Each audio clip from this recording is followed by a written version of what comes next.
현실에서 이해되지 않는 마음이 내 안에서 올라올 때 나는 받아들일 수 없기에 그 마음은 비워낼 수 없습니다. 그래서 자신의 현실을 바꾸고 싶은 분들도 마음 공부를 하는 수행자도 자신에 대해 낱낱이 해보아여 나의 무의식에 들어있는 마음 지도를 그려야 할 필요가 있습니다.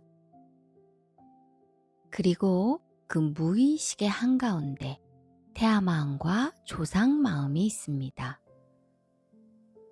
수행 지도를 하다 보면 종종 듣게 되는 이야기가 있습니다.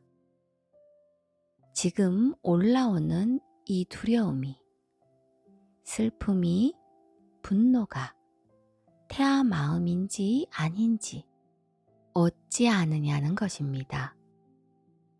이렇게 물으시는 분들은 태아마음을 알지 못하기 때문에 하는 질문입니다. 그렇다면 알지 못하는 것을 너무 알려고 애쓰지 말고 우선 지금 올라온 그 마음부터 느껴서 비워내면 됩니다.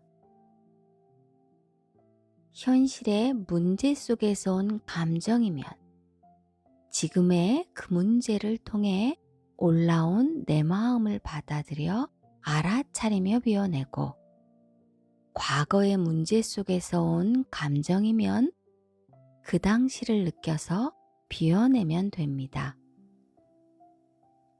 내 안에 쌓여 저장된 마음인 관념을 버리는 가장 좋은 방법은 현실에서 올라온 감정을 비워내며 그와 비슷했던 과거의 기억들을 찾아 들어가 같은 감정을 비워내는 것입니다.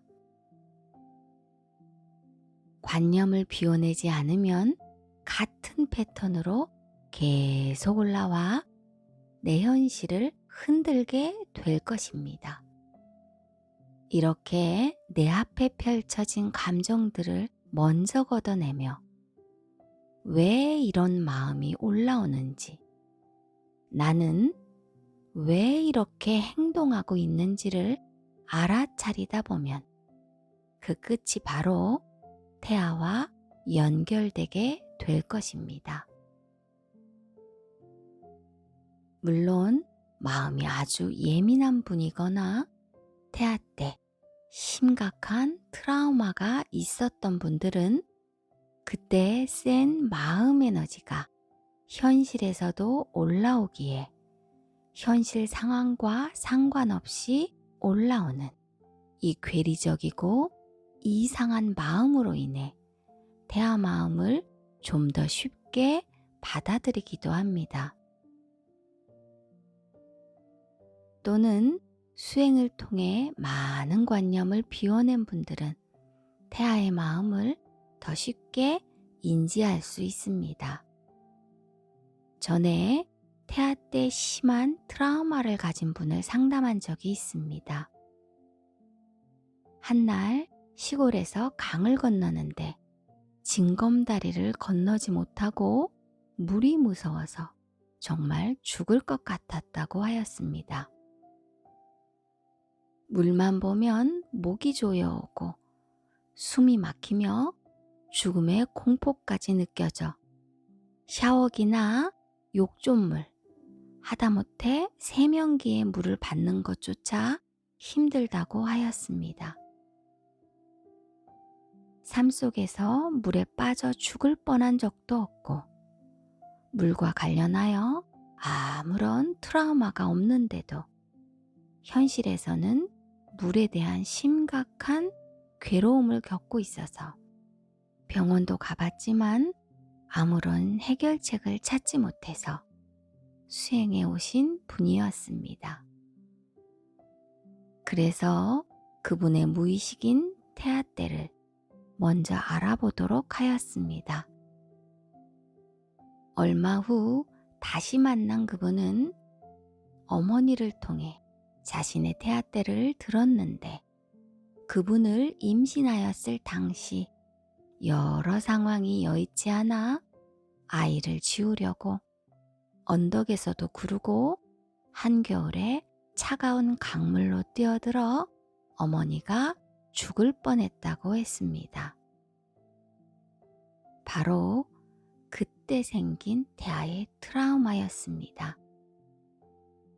그 차가운 물 속에서 엄마와 함께 숨막히는 그 느낌, 죽을 것 같은 공포를 느꼈던 태아의 마음이 너무 센 에너지로 저장되어 현실에서 올라오고 있는 것입니다.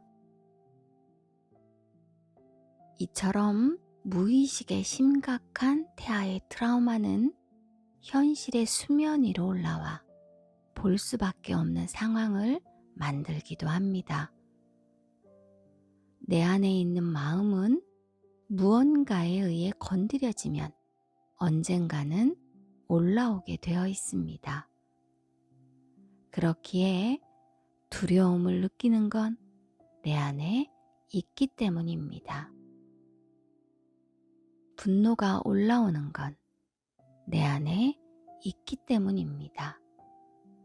관념은 있으면 올라오게 되어 있습니다.